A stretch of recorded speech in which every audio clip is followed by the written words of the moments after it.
바로 시작하겠습니다. 먼저 크로아티아와 캐나다의 경기를 분석해 보도록 하겠습니다. 피파 랭킹 12위의 크로아티아입니다. 다소 지루한 경기 끝에 모로코와 무득점 무승부를 거두었습니다. 미드필더 라인에서 힘싸움이 이어졌으나 오히려 다소 밀리는 양상을 보여주었고 크로아티아가 오히려 역습에 의존하는 듯한 모습을 보여주기도 했습니다. 생각보다 모로코의 저항이 만만치 않았던 경기였습니다. 감독 성향은 강한 중원을 사용하기 위해 4-3-3을 사용하면서 중원 영향력을 높입니다. 풀백들은 넓게 벌려 패스 선택지를 늘리는 모습을 자주 보여주고 있고 측면 공격을 지원하도록 합니다. 크로스를 적극적으로 사용하는 모습을 보이는데 크라마리치의 영향력이 박스 근처에만 한정되어 있기 때문에 이를 보완하려는 것으로 보입니다. 빌드업 상황에서도 꼭 중원을 거치게 하면서 템포가 다소 늦어지는 경우가 있습니다. 결정자는요, 브루살리코 브레칼로 선수가 결정할 것으로 보입니다. 피파 랭킹 41위의 캐나다입니다. 벨기에에게 패배를 당했으나 경기력 면에서는 피파 랭킹 2위인 벨기에를 압도하는 모습을 보여주었습니다. 전반전에는 완전히 캐나다의 페이스로 경기가 이어지는 모습까지 보여주었는데 기동성과 에너지 레벨로 상대의 약점을 공략하는 모습은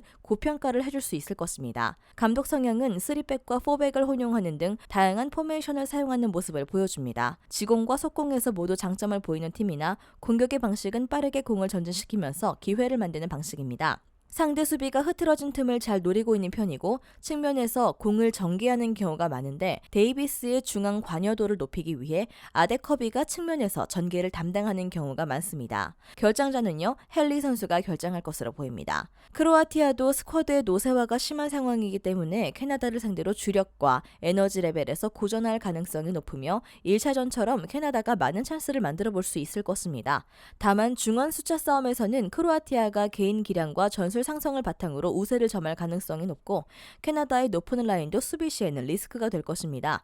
장점인 중앙 장악력을 발휘한다면 크로아티아가 우세할 가능성은 있습니다. 크로아티아의 승리를 예상합니다.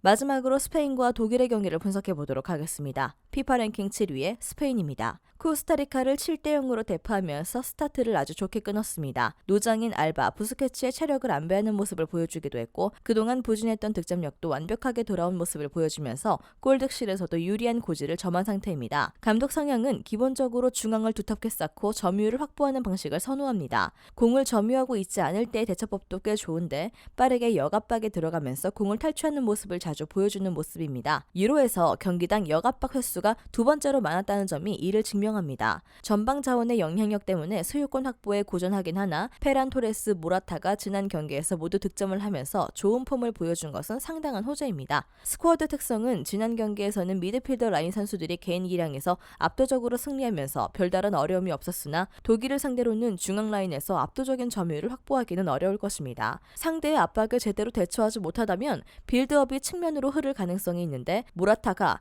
큰 키에 비해 공중볼 경합에 아주 능한 팀이 아니고 독일의 기본적인 피지컬 능력은 뛰어나다 보니 효과를 보긴 어렵습니다. 득점이 많이 나오지 않을 가능성도 염두에 둘 것입니다. 결정자는요, 가야, 라모스, 티아고, 호드리고, 모레노, 아스파스 선수가 결정할 것으로 보입니다. 피파 랭킹 11위의 독일입니다. 월드컵 2연패입니다. 두 경기 모두 아시아 국가에게 당했다는 점에서 충격은 2배였습니다. 4년 전에 굴욕적인 패배에서 배운 것이 없었는지 루이디거가 상대를 조롱하는 듯한 스프린트 동작을 보여주는 등 전 세계적으로 놀림거리가 되고만 상태이죠. 이 경기에서 독일이 패배하게 된다면 사실상 조별리그 탈락 확정입니다. 감독 성향은 용병술에서 일본에게 완전히 밀린 경기였습니다. 줄레를 라이트백으로 기용했는데 전문 풀백이 아니다 보니 측면 공격에서 전혀 도움을 주지 못했고 나름대로 제 몫을 했던 밀러와 귄도안을 뺀 것도 다소 아쉬웠던 부분입니다. 공격 진영에서 공 배급과 연계를 해주던 두 선수가 모두 빠지면서 공격이 상당히 무뎌지는 결과로 나타나고 말았죠. 스쿼드 특성은 크랙형 공격수와 최전방 자원 공백이 매우 뼈아픕니다. 그나마 사내에 돌아온다면 크랙형 공격수에 대한 갈증은 해소될 수 있겠으나 최전방 자원의 부족은 당장 해결될 기미가 보이지 않고 있습니다. 유효 슈팅은 9개를 기록하면서 나름대로 슈팅의 퀄리티는 좋았지만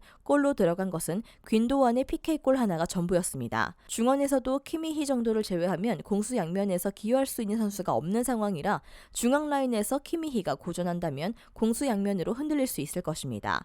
결정자는요, 베르너, 드락슬러, 로이스, 고젠스, 타 선수가 결정할 것으로 보입니다.